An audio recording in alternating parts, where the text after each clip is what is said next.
안녕하세요, 재원입니다. Oke, teman-teman, hari ini saya akan membahas salah satu soal yang saya upload di TikTok beberapa waktu yang lalu, dan ternyata saya mendapatkan respons yang lumayan beragam dari teman-teman. Dan ada juga yang menjawab dengan alasan-alasan tertentu. Akan tetapi sejumlah alasan tersebut saya melihatnya lumayan unik gitu. Sehingga saya ingin membahasnya lebih detail di sini. Jadi, buat teman-teman yang mungkin masih pemula dan masih kesulitan untuk belajar tata bahasa, saya sangat tidak menyarankan untuk selalu hanya berpatokan pada penerjemahan bahasa Indonesia. Dan juga saya sangat-sangat menyarankan ke teman-teman untuk melihat lebih detail tata bahasa tersebut, baik dari penulisannya dan juga definisinya.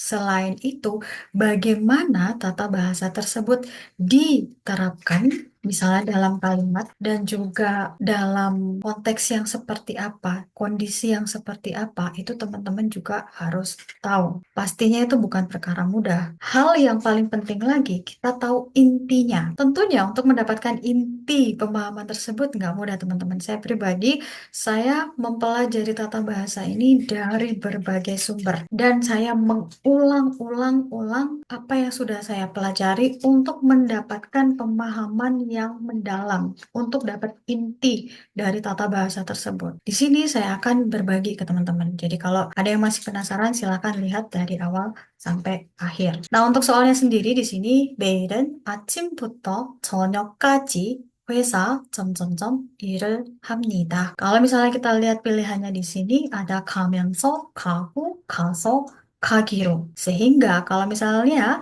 kita perhatikan dari kata kerja yang dipakai semuanya adalah kata. Nah, kira-kira kata sambung yang tepat yang mana? Nah, kemarin ada yang memilih kagiro, di mana ini sangat-sangat di luar ekspektasi saya, karena ketika saya memasukkan pilihan kagiro itu sebenarnya hanya sebagai pengecoh. Dan perlu teman-teman ketahui, kagiro itu bukan tata bahasa yang tepat. Karena kalau berhubungan dengan kiro, itu adalah kiro hata.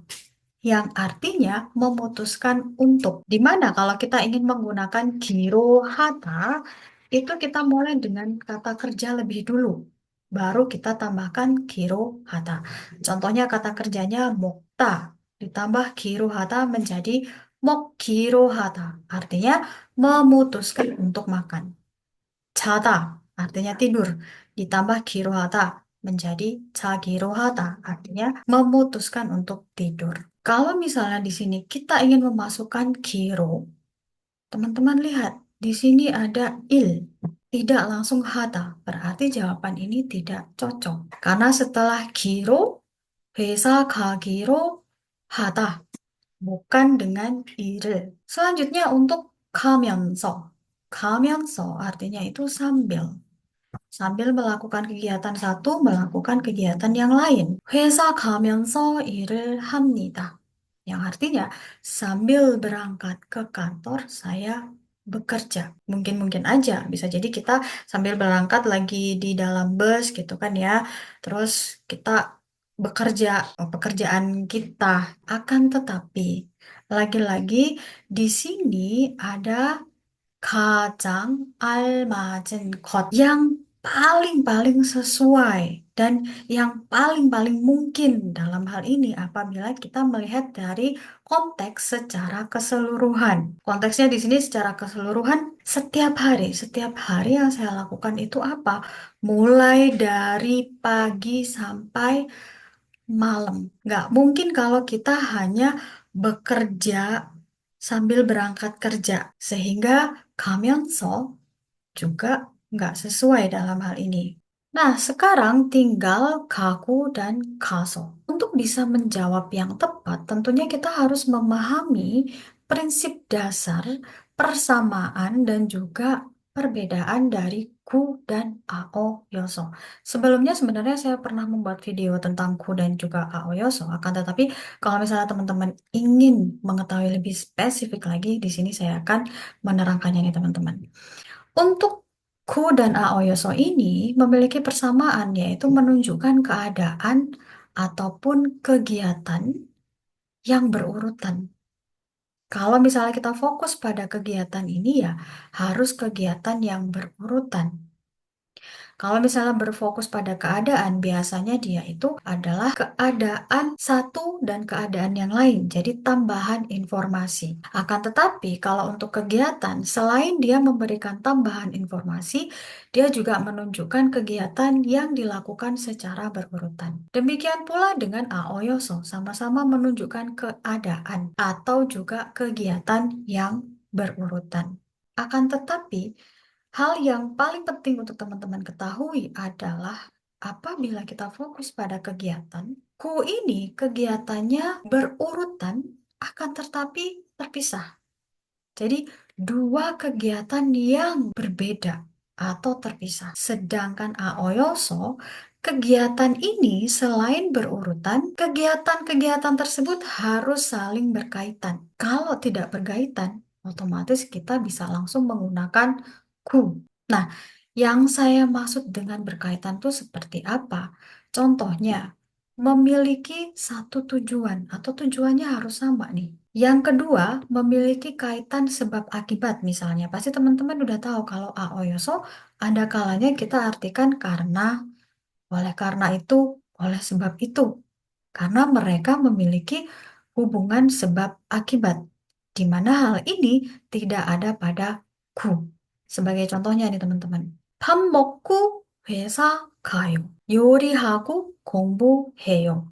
밥 먹고 makan, 회사 가요 berangkat kerja. Dia tidak memiliki kaitan tujuan yang sama, tidak juga merupakan kaitan sebab akibat. Demikian pula dengan 요리하고 공부해요. Dua-duanya kegiatan yang berbeda, tidak memiliki tujuan yang sama, tidak juga memiliki kaitan sebab akibat. Sehingga dalam hal ini kita tidak bisa menggunakan aoyoso.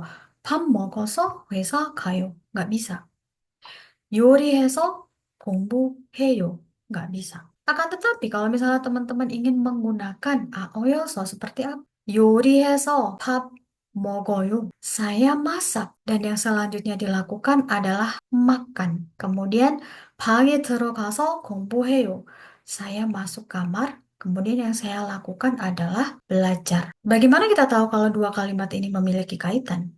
Seperti yang saya bilang tadi, misalnya saya ingin mengaitkan dengan tujuan yang sama. 요리해서 밥 먹어요. Saya masak. Untuk selanjutnya saya memakan masakan saya tersebut. Nah, di sini mengindikasikan tujuan yang sama, yaitu saya masak. Untuk selanjutnya saya makan. Makan apa?